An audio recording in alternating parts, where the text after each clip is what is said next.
Bienvenue. Aujourd'hui, on va décortiquer un plan d'affaires assez fascinant.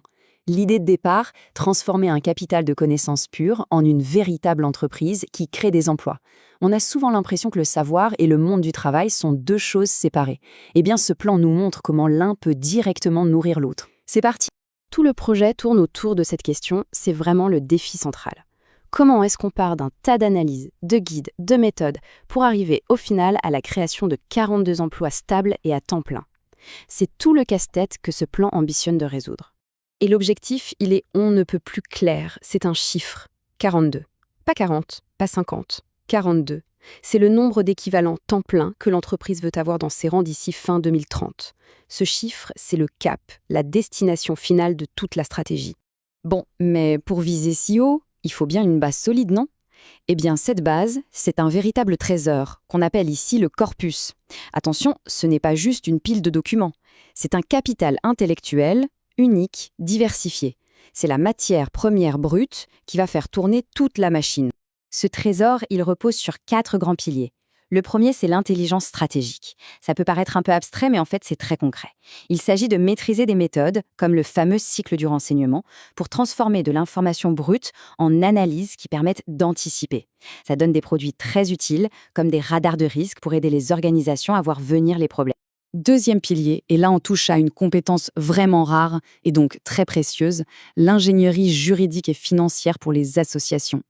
Le monde des ASBL a ses propres règles, ses propres subtilités fiscales et comptables. Avoir cette expertise, c'est un avantage concurrentiel énorme et c'est vraiment au cœur de ce projet. Et pour bien comprendre à quel point cette expertise est concrète, regardez ce chiffre. 0,3412 € par kilomètre. Voilà le genre de détail ultra précis, immédiatement applicable que contient le corpus. C'est ce qui fait passer un savoir un peu théorique à un service indispensable que les gens sont prêts à payer. Le troisième pilier, lui, s'intéresse à nos pratiques démocratiques. Le corpus contient des analyses très poussées sur la participation citoyenne. L'idée, c'est d'aider des institutions ou des collectifs à mettre en place des consultations plus efficaces et surtout à éviter les pièges classiques, comme se faire récupérer politiquement. Et enfin, le quatrième et dernier pilier, c'est un peu le turbo du projet. C'est une boîte à outils prête à l'emploi, avec 19 modules web déjà développés et une maîtrise des logiciels open source. Grâce à ça, on ne vend pas seulement de la stratégie, on vend aussi les outils pour la mettre en place, et vite. Alors, c'est bien beau d'avoir un trésor, mais comment on le transforme en revenu? Le plan est très clair là-dessus. Il y a un moteur économique bien huilé, une approche en 3 temps pour convertir systématiquement ce savoir en argent. Voyons un peu comment ça marche. Le modèle, c'est une sorte de pyramide de la valeur, avec 3 étages. Tout en bas, à la base, on trouve des produits d'information pas chers, comme des rapports ou des e-books, faciles à vendre en grande quantité. Au milieu, on a des formations, des ateliers, c'est plus cher, plus engageant. Et tout en haut, le sommet de la pyramide, c'est le conseil stratégique sur mesure. Très cher, très haute valeur, pour quelques clients triés sur le volet. L'objectif, c'est de faire grimper les clients d'un étage à l'autre. Et le plan ne s'arrête pas à la grande stratégie, il va dans les détails. Il est rempli d'astuces très concrètes. Tenez, celle-là par exemple, tirée des sources du plan. Fixer un prix à 2 997 € plutôt qu'à 3 000 € rond pourrait faire grimper les ventes de 18%. C'est un petit truc psychologique, mais ça montre bien que le modèle économique est pensé dans les moindres détails. Des tactiques bien pensées, c'est super, mais ça ne suffit pas. Il faut une vision d'ensemble, un plan de bataille. Et c'est exactement ce qu'on a ici. L'objectif des 42 employés n'est pas juste un rêve en l'air. Il est découpé en une feuille de route très claire qui montre comment l'entreprise va grandir étape par étape. La croissance se fait par phase.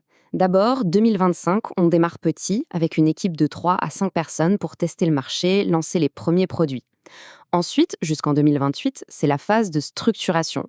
On monte à une vingtaine de personnes, on automatise ce qui peut l'être.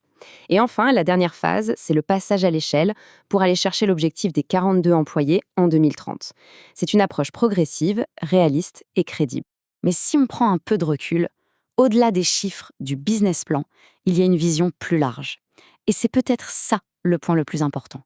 Le but, ce n'est pas juste de créer une boîte qui marche.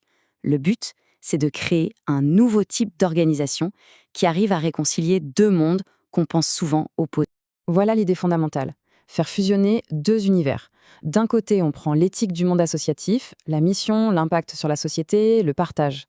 Et de l'autre, on prend l'efficacité du secteur privé, la croissance, la rentabilité, la recherche de performance. Le projet veut prendre le meilleur des deux pour créer un modèle hybride et potentiellement très puissant.